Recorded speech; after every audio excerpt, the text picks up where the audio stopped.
oduu teenyaa jalqabaatiin hayyudureen ABO Jaal Daawud Ibsaatii fi dura ta'an Koongiresii Federaalawaa Oromoo KFO Profeesar Mararaa Guddinaa Pireezidaantii Mootummaa Naannoo Oromiyaatiif xalayaa barreessan. Lamaan isaanii Shimallisiin si arguu barbaannaa jechuun mariidhaaf ifatti beellama gaafataniiru.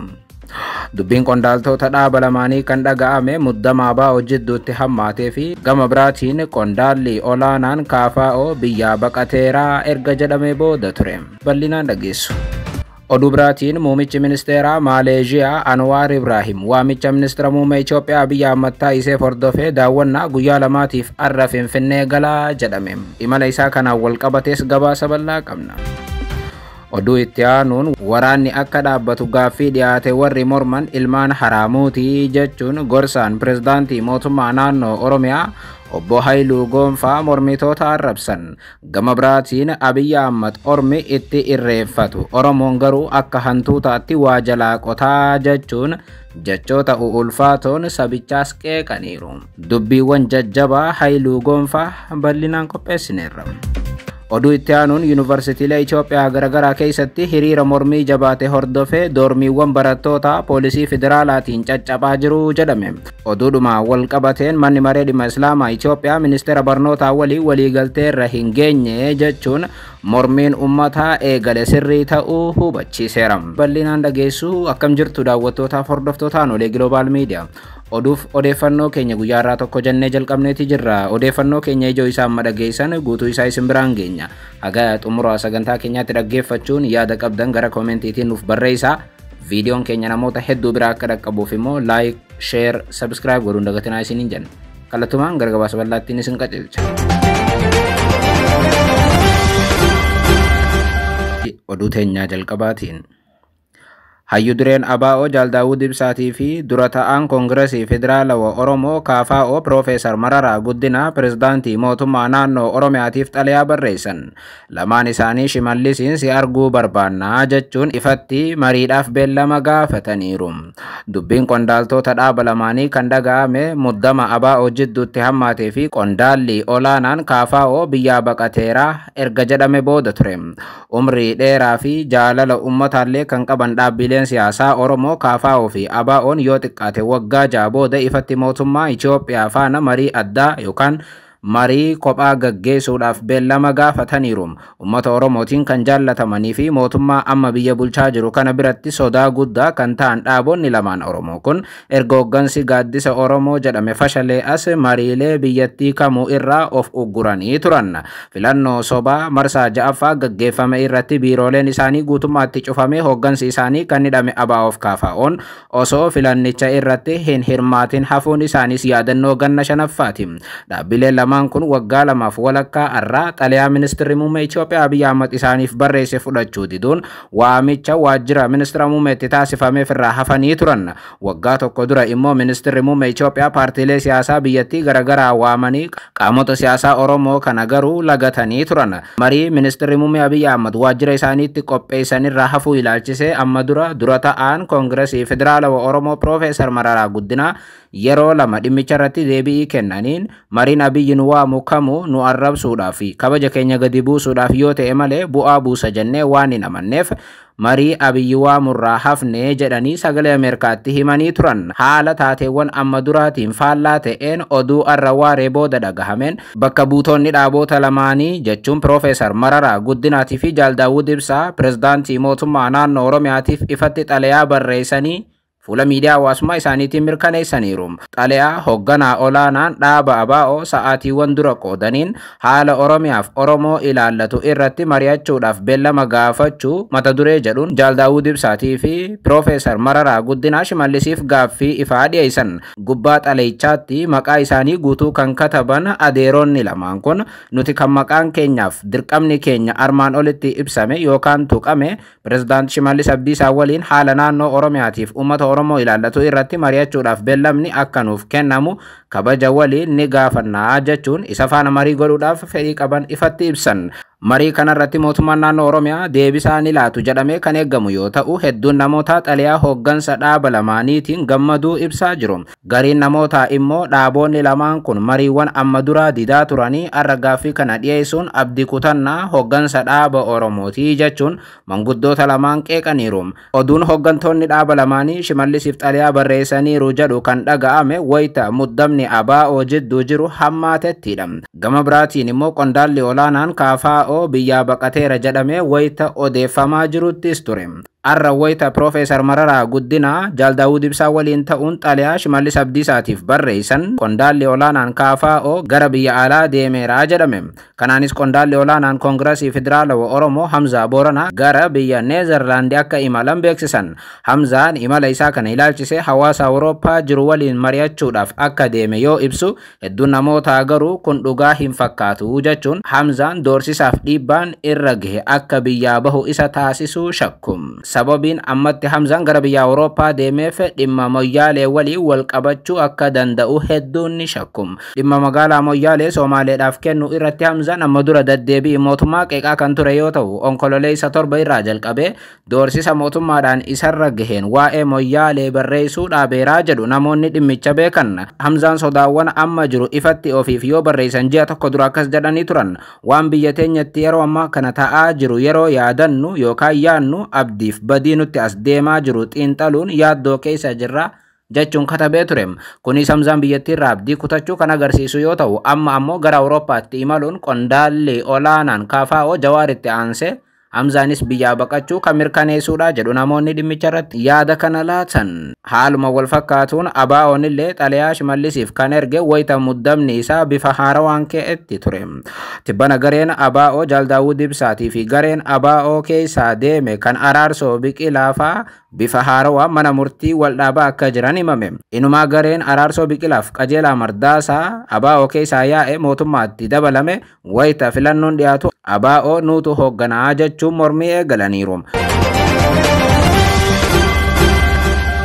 Oduu biraatiin waraanni akka dhaabbatu gaaffii dhiyaate warri morman ilmaan haraamuutii jechuun gorsaan pirezidaantii mootummaa naannoo Oromiyaa obbo Haayiluu Gonfaa mormitoota arrabsan.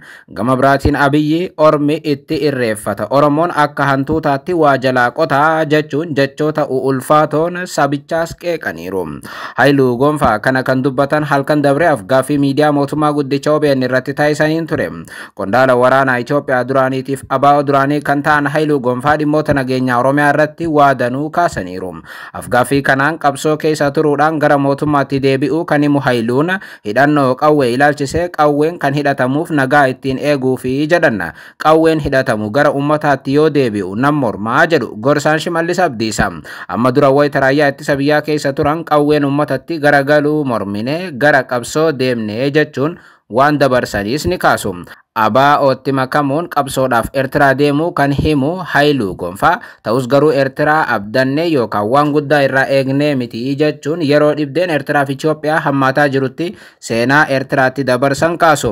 Nuti biiroo ABO'tu jira jennee qabsoo kanaaf Eertiraa deemnee faallaa kana achitti argine faca'insi hamaan ABO jidduu turuu achitti hubannee jedha. Haayiluu Gonfaa gama biraatiin haala amma jirutti yoo deebi'an jijjiiramni dhufe eessa gaheera kan jedhu namni kun mootummaa gubbaa ammatti nuti qabanneerraa amma jijjiirama kanatti abbaa ta'uu qofaatu nu barbaachisaa jedhan. Yeroo uummanni ajjeefamaa fi buqqaafamaa dabrees ammoo humnoota mootummaatiif hidhattootaan dararamaa jiranitti Oromoon gabrummaa jala jira kan jedhu ani hin fudhadhu jedhan gorsaan Shimallis Abdiisaa. Yeroo ammaa garii arrabsaa kan faarsaa kan oolan Haayiluun Oromoon akka tokko ta'ettis ni ibsu.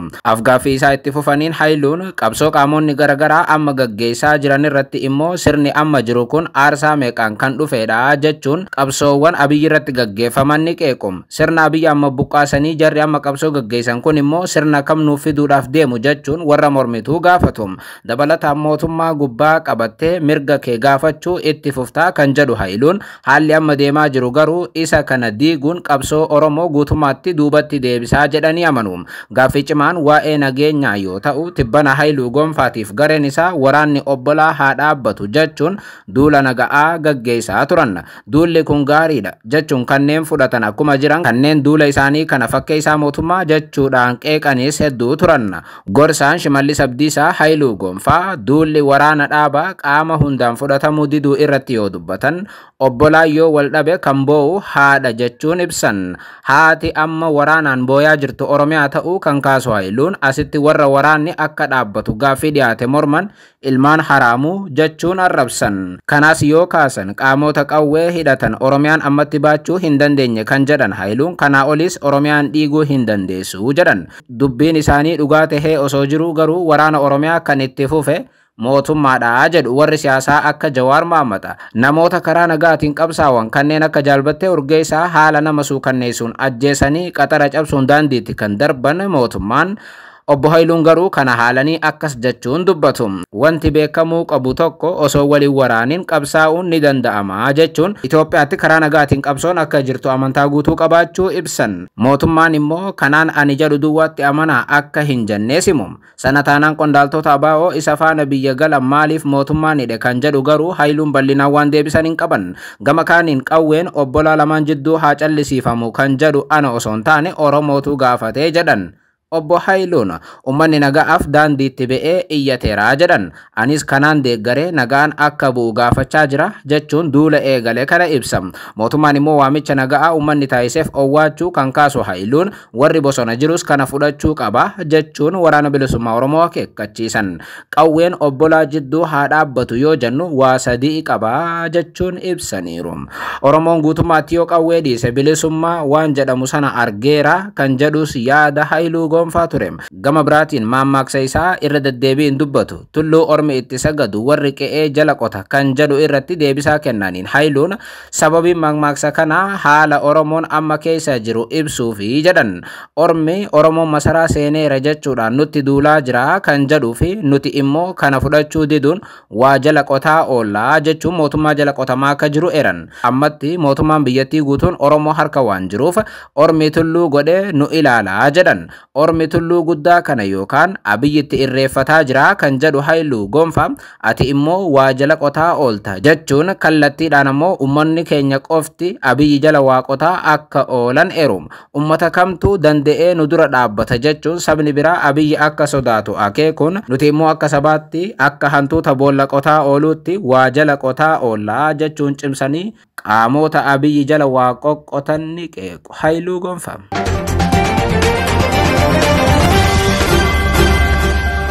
Oduu biraatiin muumichi ministeera Maaleeshiyaa Anwaar Ibrahim waamicha ministeerri muummee Itoophiyaa Abiy Ahmad taasisee hordofee daawwannaa guyyaa lamaatiif arra Finfinnee galaa jedhame. Bulchaa Maaleeshiyaa Daatukseri Anwaar Ibrahim sadaasa 18 haga 20tti Itoophiyaa daawwachuudhaaf karoorfachuu isaanii waajjirri Anwaar himeera.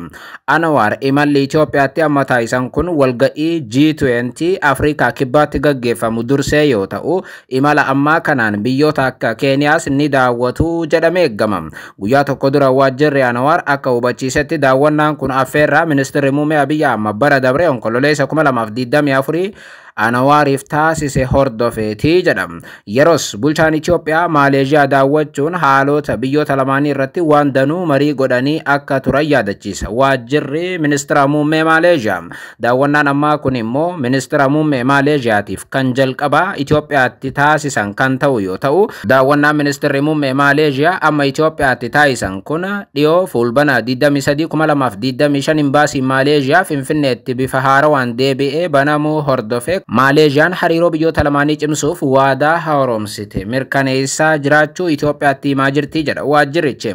Muumichi ministeera Maaleeshiyaa ministeera investimentii daldalaaf indaastirii qabatee Itoophiyaa akka galuun eeggama. Daawwannaa ministeerri muummee Maaleeshiyaa Itoophiyaatti taasisan hordofee sirni simannaa addaa muumicha ministeera Abiy Ahmadiin ni godhamaaf jedhamee eeggama. Sagantaan simannaa addaa kun masaraa biyyaalessaatti gaggeeffama. Sana booda immoo pirezidaantii Taayye Asqasillaasee waliinis ministeerri muummee Maaleeshiyaa ni mari'atu jedhameera. Oduu teenyaa xumuraatiin yuunivarsiitiilee Itoophiyaa garaagaraa keessatti hiriira mormii jabaate hordofee doormiin barattoota poolisii federaalaatiin caccabaa jira jedhame. Oduudhumaan walqabatee manni maree dhimmoota islaamummaa Itoophiyaa ministeera barnootaa waliin waliigalteerra hin geenye jechuun mormiin ummataa eegale sirrii ta'uu hubachiise. Haaluma kanaan guyyaa kaleessaatii eegalee yuunivarsiitiiwwan biyyattii garaagaraa keessatti barattoonni mormii cimaa gaggeessaa jiru jedhameera. Barattoonni biyyattii sagantaa ministeerri barnootaa baase mormuu kan eegalan yoo ta'u, sagantaan mormii kaase kunis dheengadda ministeera barnootaatiin ifa ta'ee ture. Waggaa 7 dabre ajjeesuu akka aadaatti ilaaluun qaama kamuu akka hin mormine uguraa kan ture mootummaan Abiyyi mormii cimaa amma dhalate hordofees poolisii federaalaatiif naannoo barattootatti bobbaasuun doormii yookaan kutaalee galma barattootaa caccabsaa jiru jedhameera. Nama tokkicha mormiidhaaf ba'e faallaa heera biyyattii haala ta'een ajjeesuu bira dabranii jiraatti ibidda itti qabsiisaa kan ture mootummaan amma biyya bulchu taatee amma dura raawwachaa ture jabeessuun kaleessarraa eegalee yuunivarsiitiilee garaagaraa waraanaan dhuunfatee akka jiru himameera. Mormii kaleessarraa eegalee deemaa jiru irratti barattoonni yaada kennaniin barattoonni hiriira akka hin baaneef poolisiin ittisa akka jiru himatan.